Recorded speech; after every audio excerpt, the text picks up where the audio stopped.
So, we all know the story of the American Revolution. Colonists get sick of British rule, throw a bunch of tea overboard, and establish a free nation in the United States of America. But, considering the sheer scope of the British Empire at the time, and the humiliation of their defeat at the hands of the revolutionaries, it seems a little odd that the British would accept this affront to their global supremacy lying down. So, did the British ever try to retake America? The answer is almost, but not for 100 years. It is worth noting that as the British military retreated at the end of the Revolutionary War, there was some support among Britons for the newly established republic across the Atlantic. Some British newspapers, particularly those outside the elite circle of British politics, voiced approval of America, which they called a new order for the ages. The Westminster Chronicle, for example, regarded Americans as their brethren. Even among British loyalist publications, American leaders like George Washington were well regarded. Scott's Magazine called him a man of sense and great integrity. Some British citizens, it seems, had come to terms with their loss of the colonies. Except the British still had a military presence in America. 6 forts across the Great Lakes region maintained English forces and wouldn't be vacated until the signing of the Jay Treaty in 1796, 13 years after the end of the Revolutionary War. But they'd be reoccupied during the War of 1812, also known as the Second War of Independence. Although the War of 1812 did feature America fighting the British, and they even burned down the White House, this isn't the closest the British came to reconquering the US. For one, only the Americans viewed it as a second Revolutionary War. The British just thought of it as either an American attempt to annex Canada or a side element of the conflict they really cared about. Yes, the Napoleonic Wars. In fact, if Britain hadn't been at war with France, the War of 1812 might not even have happened.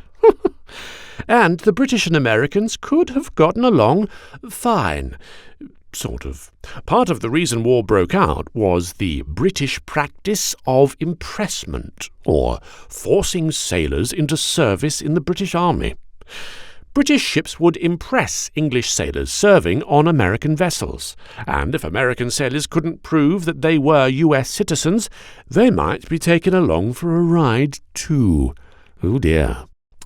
But the War of 1812 ended without the annexation of US territory, and it wasn't until the American Civil War that the prospect of British interference in American politics cropped up again. You see, the South believed in a doctrine called King Cotton. Basically, that its booming cotton trade would force Britain to support the Confederacy against the Union, because England relied on cotton to supply its textile industry. British elites were earnestly discussing the possibility of aiding the Confederate efforts against the North. And British shipyards even built 5 ships for the Confederacy, most famously the CSS Alabama, which London eventually issued financial restitution for after the war to the tune of $15.5 million. Thank you very much. Things got even more serious in the fall of 1861 when U.S. naval officer Captain Charles Wilkes captured a British vessel in order to take prisoner 2 Confederate ambassadors to Europe who were on board.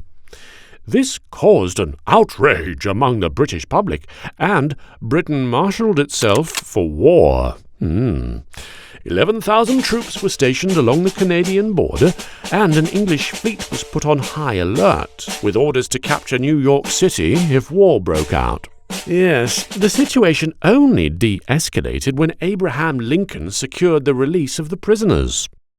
As the Civil War progressed into a stalemate, British politicians considered interceding if it seemed like the conflict wouldn't end. But after Confederate General Robert E. Lee's defeat at Antietam, British support wavered. So, the British have come close to retaking American soil a couple of times. But America can still call it even. In the late 1920s, a document known as War Plan Red was circulated among American military brass, describing plans for a possible war with the United Kingdom. The plan? Invade and annex Canada. Conclusion.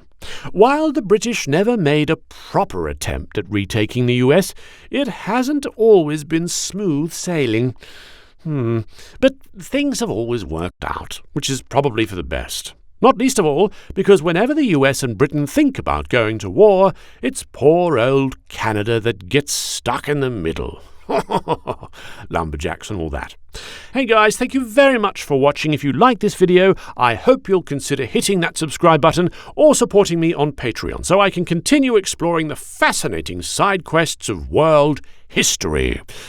This whole YouTube thing is really quite new to me, so I'm super excited to be making these videos, and any support you can offer would go a long way in helping me make this channel awesomeness.